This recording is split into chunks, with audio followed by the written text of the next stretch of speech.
Traveling is the best money you could spend, and doing it as a family fulfills the whole family, giving you experiences, giving you quality time. We are the proof that if you spread the right energy, it's more probable that you would get that energy back, and that's exactly what happened to us. We didn't want to wait for that day when we would be retired, when we would have our bank account full of money, but physically we wouldn't have the strength and energy to do what we've did. So that was the right time, the right moment. We did it. Carpe diem. Seize the day. Imagine a world in harmony with nature, with others, and with ourselves. A world where people are nourished by diversity and beauty. Do you believe it can exist? Utopia. Discovering dreams that are reality. My name is Sebastien. I first met Albi in 2006. We met at a party, and we immediately started talking about adventures, travels. So that's always been part of our lifestyle since the beginning. My name is Anna, and I am 30 years old. My name is Angela. I am 15 years old. We have been traveling in South America, from the south to the north. I was 20 years old and he was just 25 years old at the time. So Angela is our first daughter. 2 years later, Anna came, and now I'm waiting for the fourth. the fourth did you one. tell him about Munai. He's just 2 years old, and he's the biggest gift that this bike travel gave us. During the pandemic, we were stuck for 6 months in lockdown in El Salvador, and there our boy was conceived. So it wasn't actually so bad. Then once we came home, we gave the surprise to our daughter saying, hey, we have a very special Christmas present for you. And that's where we presented Munai. His name literally means the power of universal love, because all our decisions were taken by something we were feeling in the inside, something, which way to choose, serendipity, and that is all about Munai. When Angie was born, I remember some of my friends hit me on the shoulder and said, hey Seb, game over, no more traveling, you can't travel as a family. And that didn't sound good to me. I wanted to share my passion with my family, with my kids. I wanted a happy family. So I started changing nappies and just calling the family Happy Family. And that's how our friends started calling us since the beginning. It hasn't been so easy to organize all this bike travel, but we were very enthusiastic about making this experience with the girls. This strong energy that we had at this time helped us a lot to face every fear, every difficulty that we found along the way, along the project. At the beginning, we had many doubts in our heads, but I think we had one main ingredient, and the main ingredient was enthusiasm. And we wanted to live that enthusiasm and spread it out and just live the dream, or try somehow to make it come true, and just face every fear responsibly.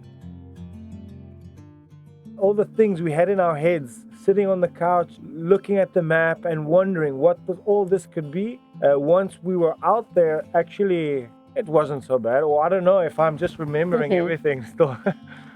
But at the beginning, we didn't even know what kind of bikes to use. We didn't know what kind of equipment. We had many confused ideas. And then doing a good teamwork together, we started selecting what we thought was the best. And we tried to choose the best we could. So these are the bikes we used. As you can see, rather unusual. They are bikes that allow passengers, the stoker, in this case Angie and Anna, to contribute the way they wanted. So this is like the real pedal-assisted bike. They were able to push and help me when they wanted to, and when they didn't, they just laid down their feet and slept. So this is actually a tricycle that could be disconnected, as you can see, and disconnecting it, well, usually while riding, we didn't have this wheel. It was full of luggage in the front and the back, full of stuff. I was loaded. Angie, Anna, bike, me on a scale, guess how much? Around 300 kilos. It has been very difficult to find information about how to travel with kids by bike in South America and everything like that. But Sebi was following on Facebook a family with 2 twins. They were just finishing their trip from Alaska to Patagonia. Their experience to us was like something we were also dreaming. To have enough money for traveling by bike during this period, we also rented our apartment. And the family who came in our apartment, the girl was pregnant and she would like to give birth at home, so in our home. We were going to the other side of the world, South America, the land of fire, Patagonia, you know, these places that we always heard about, but we have never been there.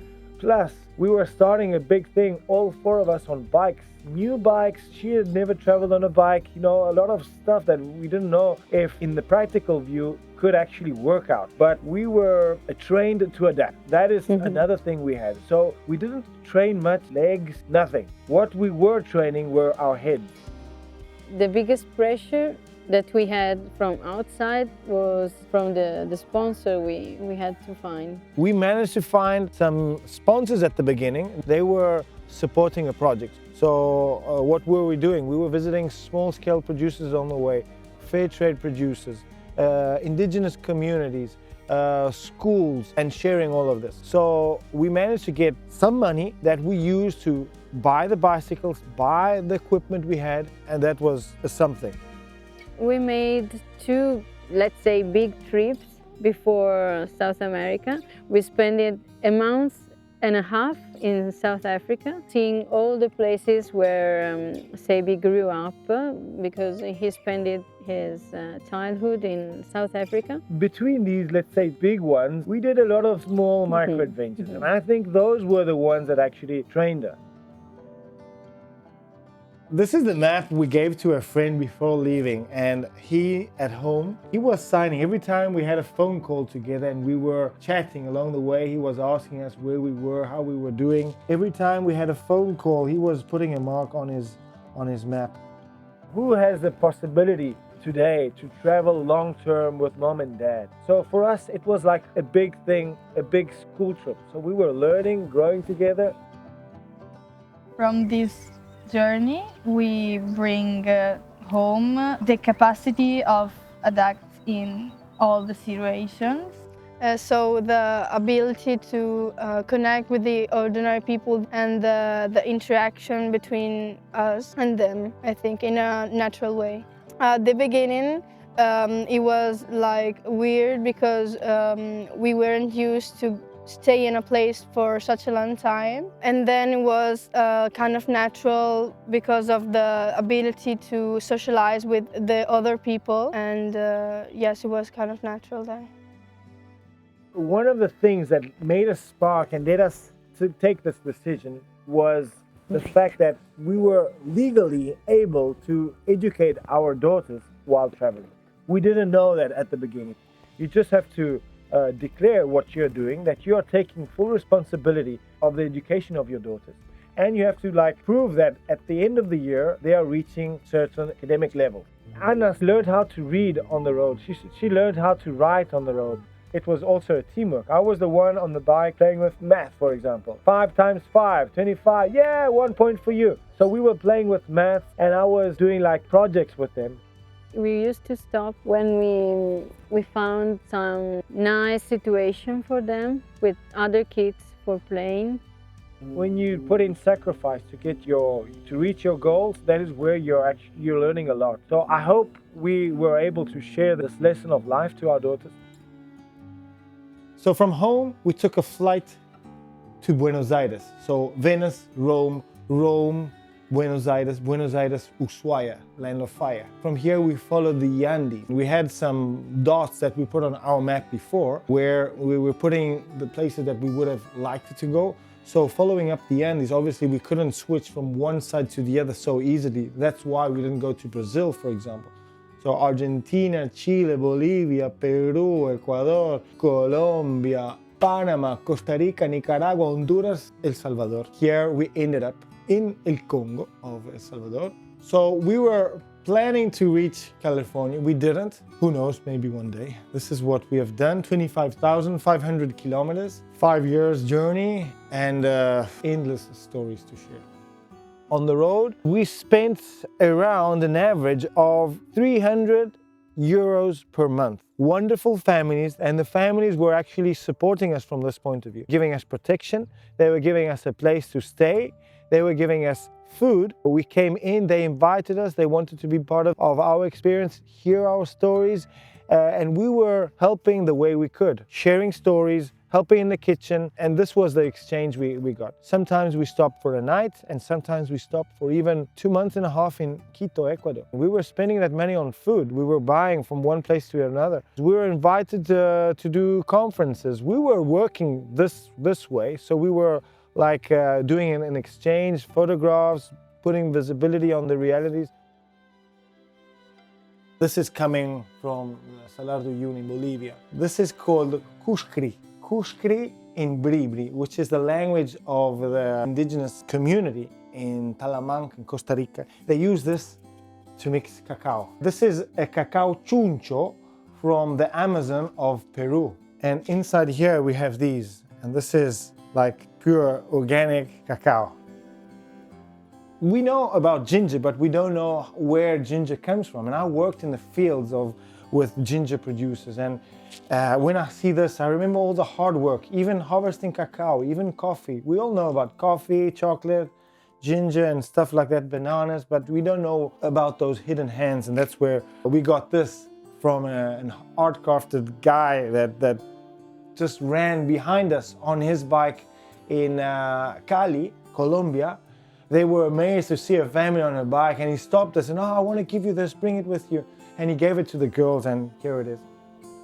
I think that the best gift that we had from this travel was the union that we built one to each other. No? This journey united us as a couple, as a family. All that time spent together is now being useful. They know that we are still here. Even if they put their friends in first position, but they know that they have a mom and a dad that love them.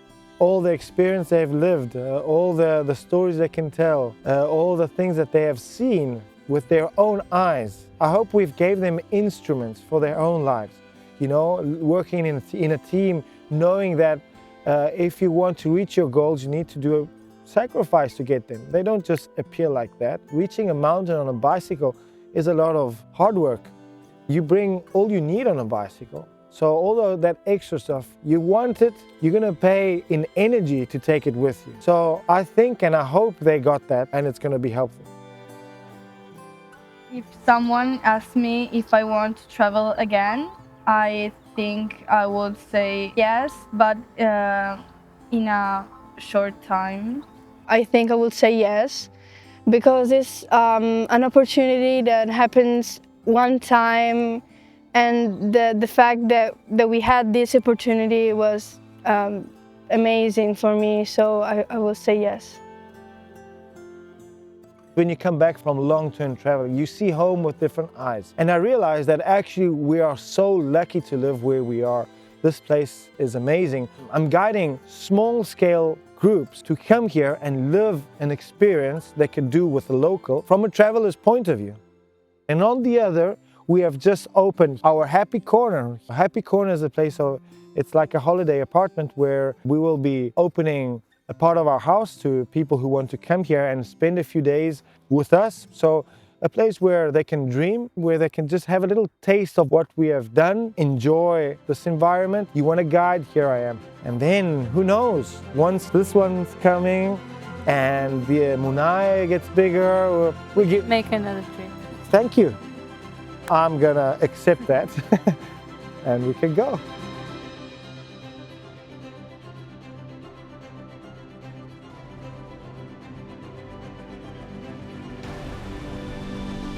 Viva, viva!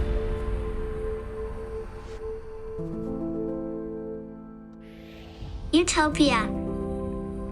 Discovering dreams that are reality.